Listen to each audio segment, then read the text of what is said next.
الله وبركاته. السلام عليكم ورحمة الله وبركاته. إن الحمد لله نحمده ونستعينه ونستغفره ونعوذ بالله من شرور أنفسنا ومن سيئات أعمالنا. من يهده الله فلا مضل له ومن يضلل فلا هادي له وأشهد أن لا إله إلا الله وحده لا شريك له وأشهد أن محمدا عبده ورسوله صلى الله عليه وعلى آله وأصحابه والتابعين وتابع التابعين ومن تبعهم بإحسان إلى يوم الدين. يا أيها الذين آمنوا اتقوا الله حق تقاته ولا تموتن إلا وأنتم مسلمون. يا أيها الناس اتقوا ربكم الذي خلقكم من نفس واحدة وخلق منها زوجها وبث منهما رجالا كثيرا ونساء واتقوا الله الذي تساءلون به والأرحام إن الله كان عليكم رقيبا. يا أيها الذين آمنوا اتقوا الله وقولوا قولا سديدا يصلح لكم أعمالكم ويغفر لكم ذنوبكم ومن يطع الله ورسوله فقد فاز فوزا عظيما.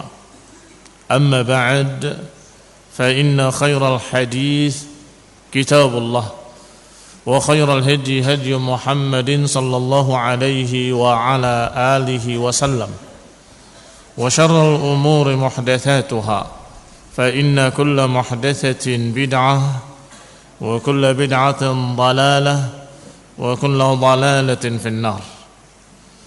Ikhwani fi din, a'azzakumullah. Kaum muslimin yang saya hormati, kita akan baca insyaallah biidznillah taala tafsir atau ringkasan tafsir dari Syekh As-Sa'di rahimahullah, yaitu Taisir Al-Karim Ar-Rahman fi tafsir Kalam Al-Mannan oleh Syekh Abdul Rahman Ibn Nasir As-Sa'di rahimahullah. Hanya saja nanti dalam membaca ini kita ambil faedah-faedah dari tafsir Ibnu Katsir sebagai tambahan faedah, seperti ketika membahas Al-Fatihah di dalam tafsir As-Sa'di rahimahullah tidak disebutkan muqaddimahnya. Muqaddimah itu tentang keutamaan surat Al-Fatihah atau tentang penamaannya atau yang berkaitan dengannya, sehingga perkara-perkara tersebut saya ambil dari tafsir Ibnu Katsir secara ringkas. Di antaranya qala Ibnu Katsir rahimahullah bahwa surat Al-Fatihah disebut dengan Al-Fatihah yang artinya pembuka karena dia Fatihatul Kitabi khattan, karena dia membuka Al-Quran secara tulisan. Artinya ditulis pertama kali di awal adalah Al-Fatihah, baru kemudian surat Al-Baqarah dan selanjutnya. Dan juga karena Al-Fatihah pembuka dalam bacaan salat. Sebelum membaca surat apapun dalam salat kita mesti dibuka dengan Al-Fatihah. Sehingga ayat ini atau surat ini disebut dengan Al-Fatihah karena dia membuka surat-surat dalam Al-Quran.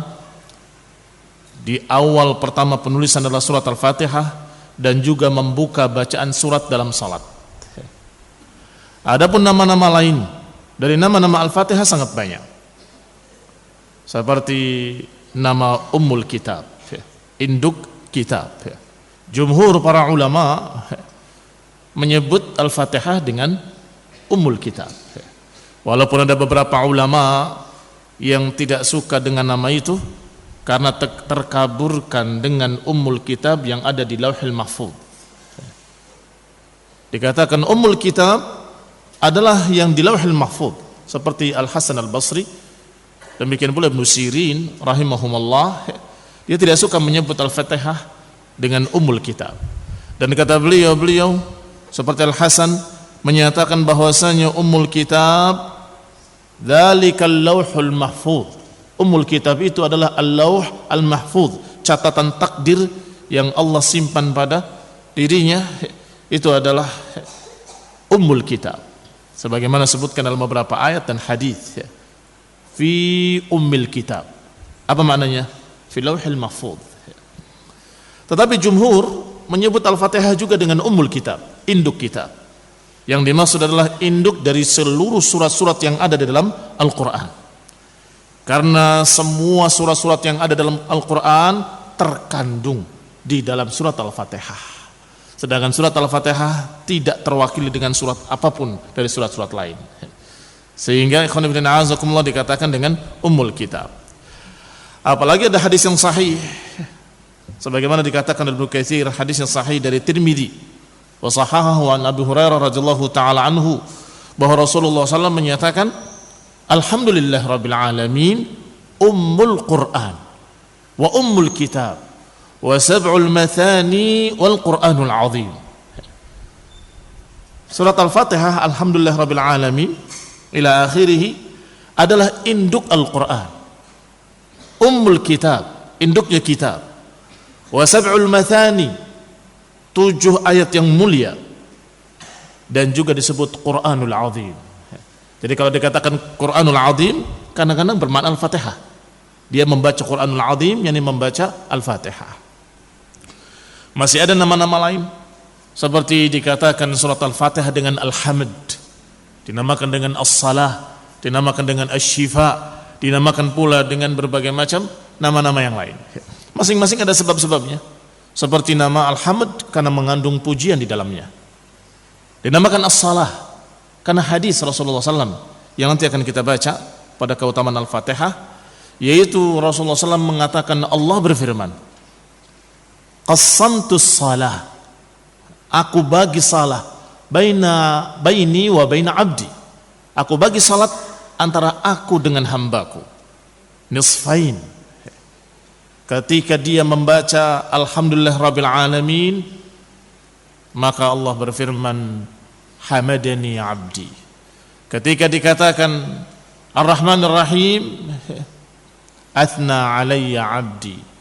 Ketika mengatakan rabbil alamin wa maliki yaumiddin, maka Allah berfirman, majjadani abdi. Ketika dikatakan iyyaka na'budu wa iyyaka nasta'in, maka Allah katakan hadza baini wa baina abdi wa li abdi ma sa'al. Ternyata salat yang dimaksud adalah Al-Fatihah. Aku bagi salat menjadi 2 bagian, untukku dan untuk hambaku. Ternyata yang dimaksud adalah membagi surat Al-Fatihah. Ayat pertama, kedua dan ketiga kata Allah, hadza, ini adalah untukku. Hambaku memuji aku, hambaku menyanjung aku, hambaku memuliakan aku. Ketika iyyaka na'budu wa iyyaka nasta'in, kata Allah, ini antara aku dengan dia. Artinya untuk hambanya dan untuk Allah Ta'ala.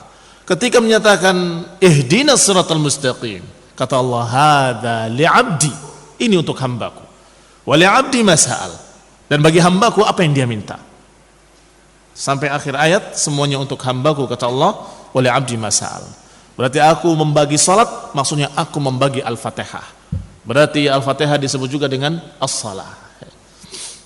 Adapun syifa, karena ada hadis yang berbunyi Fatihatul Kitab syifa'un likulli sam atau likulli sum, bahwa Fatihatul Kitab merupakan obat dari segala penyakit. Atau yang mirip dengan itu, ruqyah. Hadis yang lebih sahih, yaitu ketika para sahabat dalam satu safar, mereka dalam keadaan kelaparan, mereka singgah di satu kaum, mereka tidak mempersilahkannya sebagai tamu. Sampai ketika salah seorang mereka ada yang sakit, bahkan tokohnya, pimpinan sukunya, dan meminta kepada para sahabat tadi, apakah di antara kalian ada yang bisa menjampi? Maka mengatakan ada. maka dibaca Al-Fatihah dan ternyata sembuh. Dan kemudian diberi hadiah, disembelihkan seekor kambing dan sebagainya. Ketika pulang disampaikan pada Rasulullah SAW. Maka Rasulullah SAW menyatakan, wa ma yudrika annaha ruqyah. Dari mana kamu tahu kalau itu adalah ruqyah? Kalau Al-Fatihah adalah ruqyah, maka Al-Fatihah juga disebut dengan ar-ruqyah. Hadis Abi Sa'id Al-Khudri fi Sahih, di dalam kitab Sahih. Dan juga dikatakan oleh Ibnu Abbas, surat ini dikatakan asasul Al-Quran, asasul Quran, dasar Al-Quran. Atau dikatakan pula oleh Yahya Ibn Abi Katsir Al-Kafiyah, yang mencukupi, atau Al-Wafiyah, yang melengkapi atau yang sempurna, ila akhirih. Demikian penamaan-penamaan tersebut yang sering dikenal adalah Al-Fatihah atau Ummul Kitab atau apa yang disebut dengan Ummul Quran. Surat ini Makkiyah, turun di Mekah, sebagaimana dikatakan oleh Ibnu Abbas, Qatadah dan Abu Aliyah. Makkiyah, ini turun di Mekah. Qila, dikatakan pula bahwasanya dia turun di Madinah, seperti riwayat dari Abu Hurairah, Mujahid, wa Atha dan lain-lainnya. Tetapi disebutkan dengan qila, konon katanya, artinya menunjukkan riwayatnya lebih lemah. Bahkan ada yang berpendapat turun 2 kali, pernah turun di Mekah, pernah turun di Madinah. Dan kata Ibnu Katsir, hadza gharib, ini adalah gharib riwayatnya, gharib jiddan, kata beliau. Al-zahir wal ashbah al-awwal, kata Ibnu Katsir merajihkan pendapat yang paling rajih, yang paling zahir, yang paling ashbah, yang paling dekat dengan kebenaran adalah yang pertama, bahwa surat ini Makkiyah. Kenapa? Karena sudah turun di Mekah ayat Allah SWT yang berbunyi, walaqad atayna sab'an minal mathani, sungguh kami telah turunkan sab'an minal mathani, berarti telah turun, berarti di Mekah. Ini yang rajih, wallahu ta'ala a'lam. Adapun keutamaan surat ini, sebagaimana diriwayatkan dari Abi Sa'id Ibn al-Ma'la, beliau mengisahkan kisahnya dengan Rasulullah SAW. Aku pernah salat di masjid, fada'ani Rasulullah SAW falam ujibhu hatta sallait. Rasulullah SAW memanggilku, aku tidak mendatanginya sampai aku salat, sampai selesai salatnya. Istilah kita tanggung salat dulu. Habis salat datang kepada Rasulullah SAW. Maka Nabi bertanya, ma mana'aka an ta'tiyani, apa yang menghalangimu untuk mendatangi aku ketika dipanggil? Qala qultu ya Rasulullah inni kuntu usalli, ya Rasulullah tadi aku sedang salat. Maka Rasulullah SAW menyatakan, alam yaqulillah, bukankah Allah berfirman, ya ayyuhalladzina amanu istajibu lillahi walir rasul idza da'akum lima yuhyikum. Wahai orang-orang yang beriman, sambutlah panggilan Rasulullah SAW kalau memanggil kalian kepada sesuatu yang menghidupkan kalian. Kemudian Rasulullah bersabda, la'u'limannaka a'zama suratin fil Qur'an, sungguh aku akan memberitahukan kepadamu sebesar-besar surat di dalam Al-Quran.